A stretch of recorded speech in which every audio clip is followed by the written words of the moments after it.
Bentar, buat, tahan. Gantian yuk. Sorry.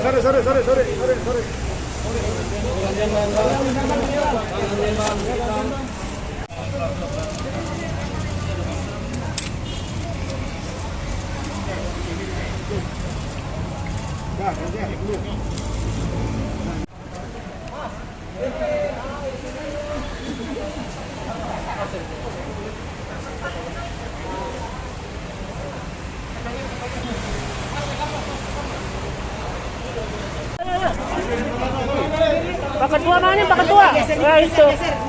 Dewas geser.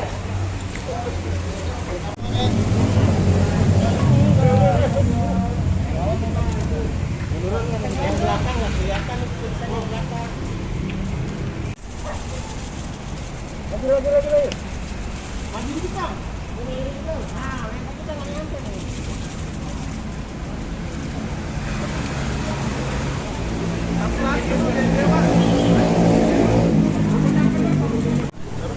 Dari nama dulu, Izin nama. Ini dari aksi dari rakyat untuk rakyat perwat KPK. Untuk aksi perwat KPK sendiri sebenarnya untuk menghilangkan roh-roh jahat atas yang dilakukan dari berbagai kalangan, utamanya oleh pemerintah dan juga orang-orang di belakangnya terhadap lembaga anti korupsi saat ini, yaitu KPK.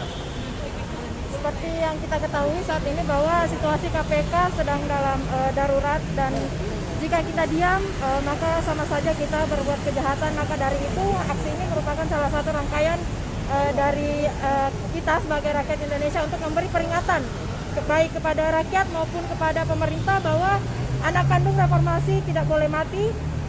Anak kandung reformasi dalam hal ini KPK harusnya kita bersihkan dari niat-niat jahat tadi.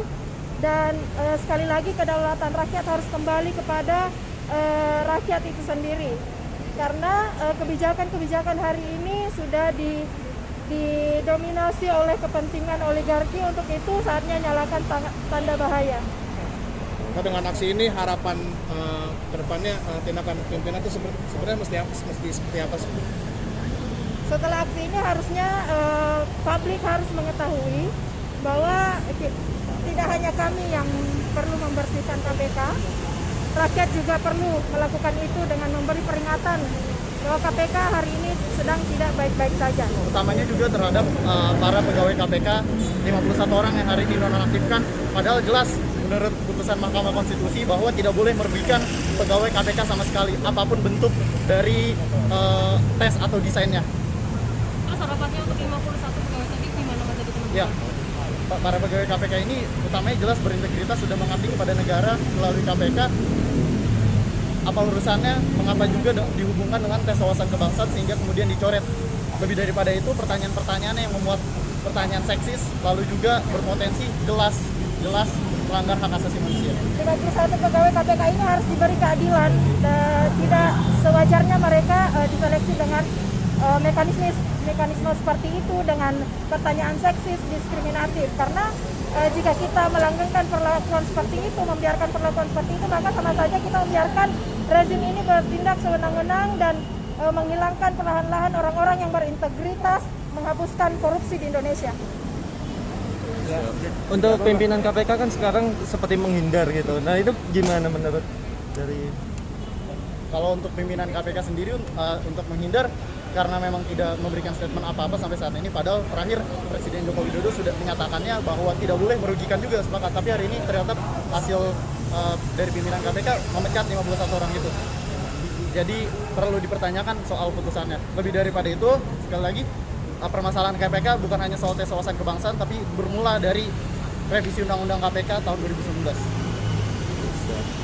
Namanya Mbak? Namanya Mbak? Nama Pudo. nama lengkap. Oh, Raihan Budloli. Sebagainya. Dari perwakilan rakyat perwat KPK. Kakaknya siapa tuh? Dari rakyat perwat KPK juga, namanya Sinta Asmari. Oke.